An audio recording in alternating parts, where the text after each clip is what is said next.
Y'all, good morning or whatever time you're watching this video. Welcome back to another fishing video. My name's Steven with Bama Saltwater. Look at that sunrise. Little rougher than I wanted it to be on the way out. But we just came out. Oh, there's some nice birds working. But we just came out about 25 miles and sitting over a really large structure. And those are what we're going to try to catch today, at least one of the species. Greater Amberjack season is open at the time of making this video. So I want to get my one on the boat because I catch them all year long and don't get to keep them. And then quit torturing myself. Like to make these intros short, sweet, to the point. Let me show you what I'm using and we'll get a bait down. So I have a 3 extra strong Mustad Circle. This is a 7.0. I've snailed it to some 80-pound fluoro leader, 6 feet of leader. Big old barrel swivel, 6-ounce lead, and then 80-pound mono top shot on my Speedmaster 25 2-speed reel. Hook our pinfish up, just right through the lips, through that cartilage in the nose. And let's drop that bait down. I don't want to go too far down. Most of these fish are 40 feet. We're sitting in 120. Oh, there it is. There it is. Got one.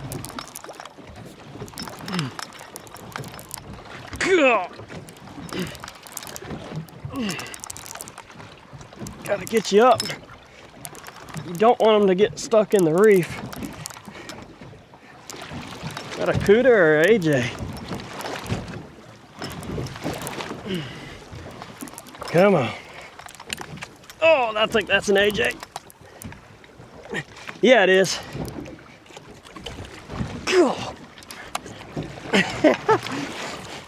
I don't even. Oh, big shark below it.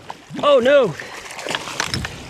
No, no, no, no, no. I don't even know if that's gonna be our keeper. Nah, I don't think so. Man, these things have to be 34 inches to the fork. I don't think this one's gonna make it in terms of size. Target species, but it ain't a keeper. It's a greater Amberjack. Time to send him back down. Kind of figured that one wasn't gonna be a keeper. It didn't pull hard enough. Try it again. Grab another pinfish. You know, ruby reds, vermilion snapper, big hardtail, small bonita are all great baits for AJs. Same thing with pinfish. Heck, I've caught a bunch just on everything. I mean, cut bait, live bait, jigs. So they're not quite picky, but sometimes you do have to weed through these smaller ones. Dropped it about halfway down. Oh, yep. There's another one.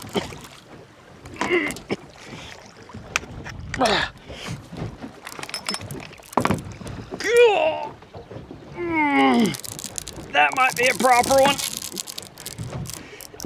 I think that one got ate by a shark. Dadgum, dude. All right, I moved spots because that other place was just absolutely full of sharks. So this spot looks pretty good. Yeah. There's a good one. Yeah. That was fun. Heck yeah. Come on, let's get to our leader. See if it's gonna be a big something we can keep. Big snapper maybe. There's the leader. Oh man. Oh whoa, it is something we can keep. I don't like how it's hooked either. And the gaff it just caused it's not hooked that good. It's a nice mangrove. Oh, look at that mangrove snapper on the pinfish. It's a good one. That's dinner right there. Nice mangrove snapper. They only have to be 12 inches. This is perfect, well over that. So beautiful fish though. Very tasty, very sought after. Catch them inshore, offshore, around structure. I'm excited about that one because that's a good fish to keep. It's been a struggle this morning to be honest. Mainly because of sharks, but let me get this one on ice and get baited up again because when there's one, there's more. But like I mentioned, the sharks this morning have been way too thick for my liking. But I have dropped down to 50-pound fluoro, 4-ounce egg sinker, 7.0 hook, and just a simple knocker rig on a Speedmaster 12 with 80-pound braid. I'm gonna change it up a little bit and drop one of these Nomad Squidtrex. This is a 110 size. Just on the same conventional setup. I just took off the knocker rig. Weird type of fishing today. I don't know if it's because it's so rough or late summer can kind of be like that where they've been hammered all year. I don't know. Let that fall to the bottom. A lot of times you'll get a strike on the, a lot of times you'll get hit on the drop.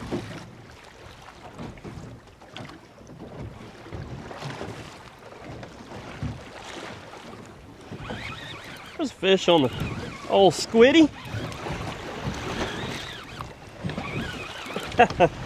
Squidtrex is really, never really disappoint me.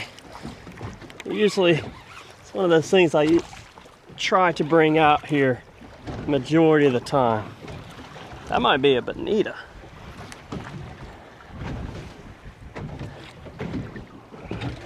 No, triggerfish. Hey, I think that's a keeper too. Oh yeah, that's a keeper. Yeah. Uh-oh. Don't break it. Me and triggerfish don't get along. I rarely catch keepers during the season. But they are open at the time making this video, so got a nice one. Check that out on the good old Squidtrex 110. Oh my gosh. Yeah. Yep, that's because he came from 100 feet deep very fast. But that's a keeper. They have to be 15 inches fork length.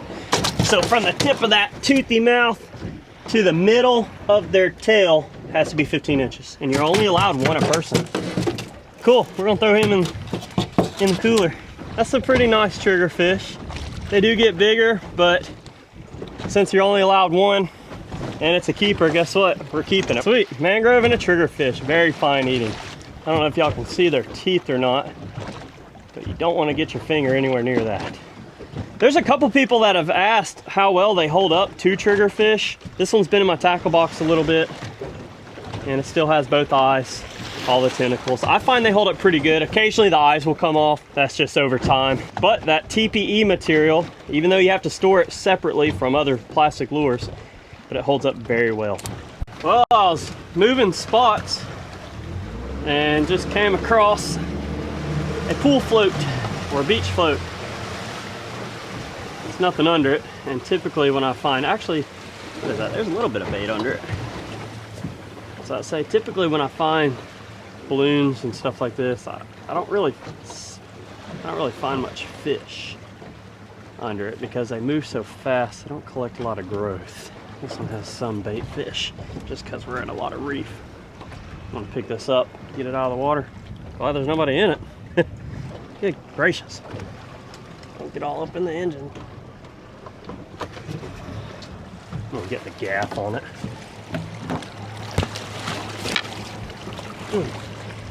There we go. Not quite the big catch I was looking for today, but you're still out here. Let that air down, put that up, and properly dispose of it. Anytime you get these strong north winds, they blow all types of stuff off the beach.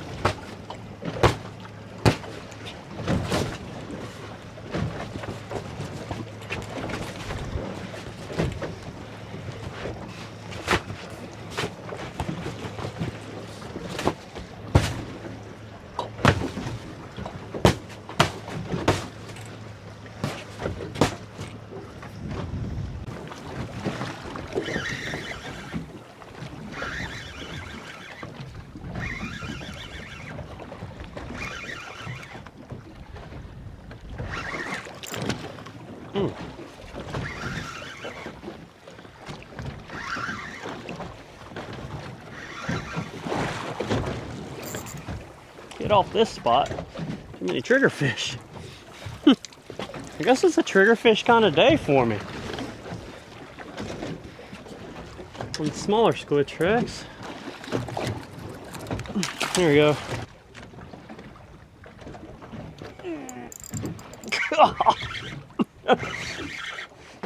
That sucker had that rod in over double.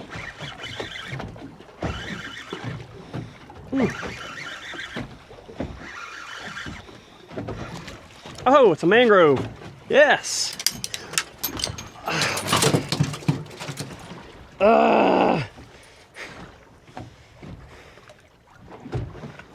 These rod holders, not used to on the T-top, and I just broke them right. Well, that's a nice keeper mangrove on the Nomad Vertrex. So try that again. Good fish. Check that out. And this is just that aqua ghost color vibe right there. Having to finesse them today. Oh, I still have it. Pretty good fighting fish.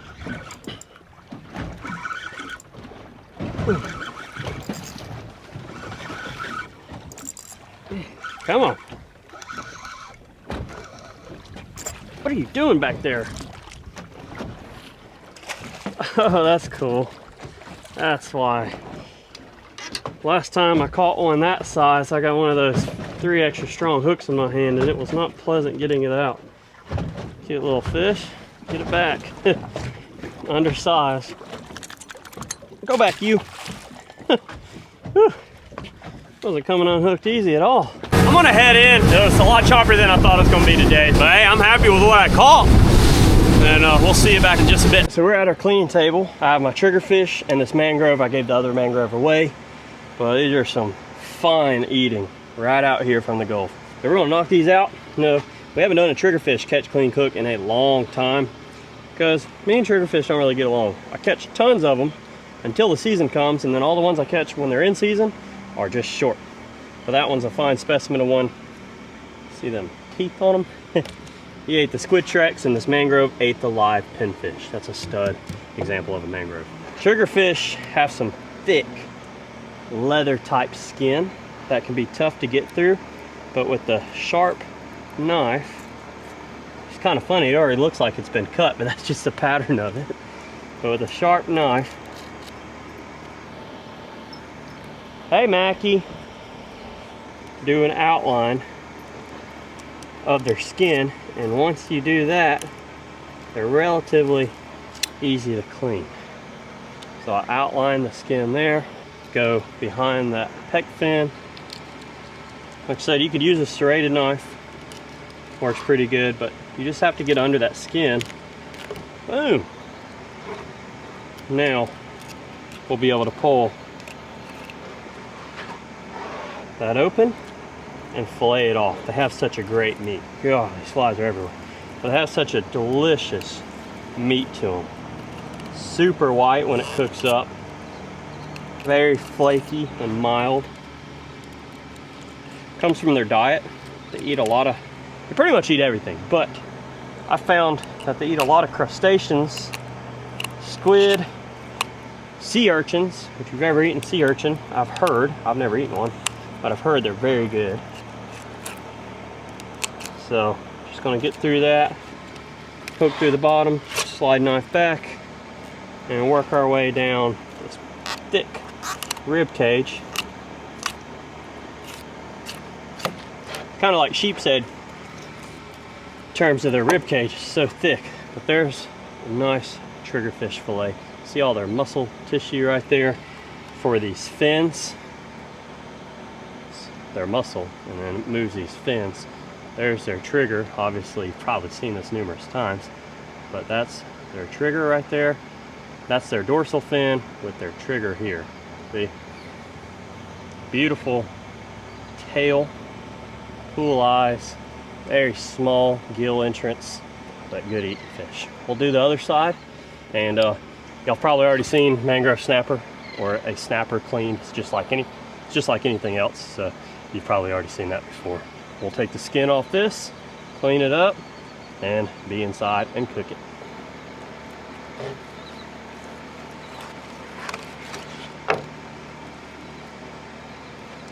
I also love triggerfish because there's hardly any bloodline there. Such a tasty fish. See that on both sides? Very clean. They just have some pin bones. You'll make a V cut in there to get those pin bones out. Yeah, so we're in the kitchen and we're just doing a simple shallow fry with this triggerfish. It does not require anything crazy. It's such a great tasting fish. Beautiful meat. Look at that. Boneless, skinless, and you don't have to all cut any bloodline out because there's none. I mean, it's a very mild. I mean, I guess it is a bloodline, but it's not quite like a jack or anything else. All I have here is some canola oil in a shallow pan. My batter, whichever batter you like to use it, but I have some of this Louisiana seasoned fish fry. It's real easy.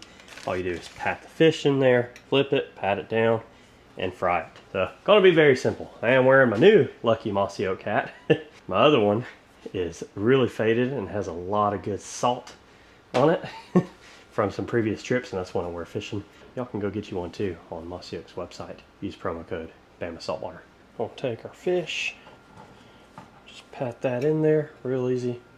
Nothing crazy to this. You know, there's a lot of times I like to go pretty complex into some recipes, and then when you just want a quick and easy dinner but delicious and fresh, this is the way to do it. Just a couple minutes on each side, shouldn't take too long. It's a very shallow fry and some canola oil at about 350. Alright, let's flip it.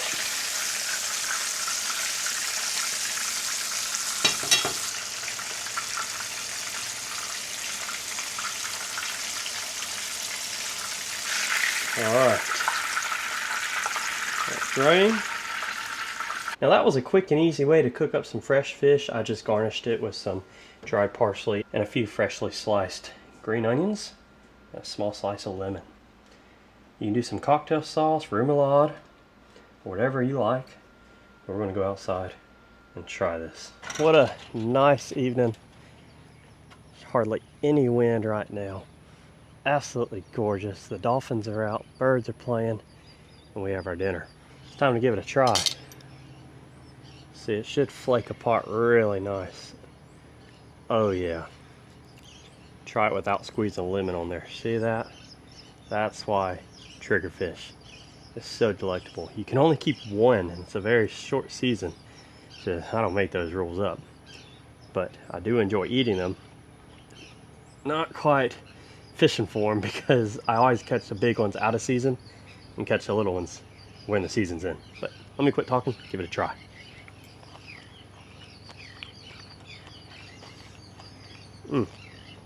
That entire bite, from the time I bit into it all the way to where I swallowed it, every bit of that was so good. See that? It's super white, flakes apart. It really doesn't even need the lemon. The batter is not salty at all. I love that. That is so good. Man, what a great fish. And I don't cook them too much on the channel just because of what I mentioned earlier. We have a lot more cool videos coming up. If you enjoy these catch clean cooks, let me know down in the comments section. If you haven't subscribed yet and you enjoyed this video, smash that subscribe button. The channel's constantly growing. It's amazing sharing all these fishing trips, my experiences, recipes, and dinner with each and every one of y'all. We'll see you on the next one. All of our partners and sponsors are linked in the video description below. Most importantly, and as always, I want to thank the good Lord up above for everything he does for us. We'll see you later.